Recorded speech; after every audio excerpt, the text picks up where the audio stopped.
Tinalakay nitong Martes ng Committee on Games and Amusements ang mga panukalang batas para sa employment recovery ng mga displaced worker na naapektuhan ng pagsasara ng mga pogo sa bansa. Sa naturang pagdinig, imbitado ang 14 na kagawaran at ahensya ng gobyerno na kinabibilangan ng Department of Finance, Foreign Affairs, Justice, Labor and Employment, Interior and Local Government, Bureau of Internal Revenue, Philippine Amusement and Gaming Corporation, Bureau of Immigration, Philippine National Police, Presidential Anti-Organized Crime Commission at 4 pa na sangay ng pamahalaan. Kanilang tinalakay ang pagpasa ng mga panukalang batas sa pagban ng pogo. Ito ang House Bill Numbers 10987, 10725, 10636 at 10525.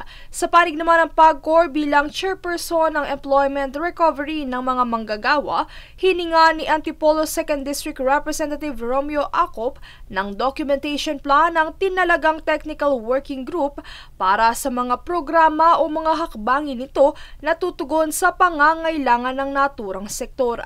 Agad na ipinapasumite ng kongresista ang plano at estratehiya ng PAGCOR upang matiyak na nagagampanan ng wasto ang trabaho at tungkulin nito. Sa kabilang banda, isa sa mga paunang aksyon ng DOLE ay ang ikinasang job fair sa Mall of Asia nitong Martes para tumugon sa higit na 20 displaced workers ng pogo. Sa pagdinig, nabanggit din ni ACT Teachers Party List Representative Franz Castro ang issue sa umano'y back-to-back racket ng BI kung saan sa naturang modus ay pinababalik din umano sa Pilipinas sa oras na may saayos na ang mga kakulang dokumento ang mga pogo worker na nakaalis na ng bansa. At dahil wala pang sapat na datos patungkol dito, ito ay sisiyasatin sa mga susunod na araw upang bigyang linaw sa mga susunod na pagdinig. Tiniyak din sa pagdinig na target na may pasara ang lahat ng pogo hanggang sa katapusan ng Disyembre ngayong taon. Samantala, matapos ang pagsang-ayon ng concerned agencies, inaprubahan na ng komite ang House Bill 10987 na naaayon sa pagsasama-sama ng 3 pang nabanggit na panukala na maaari pang mabago.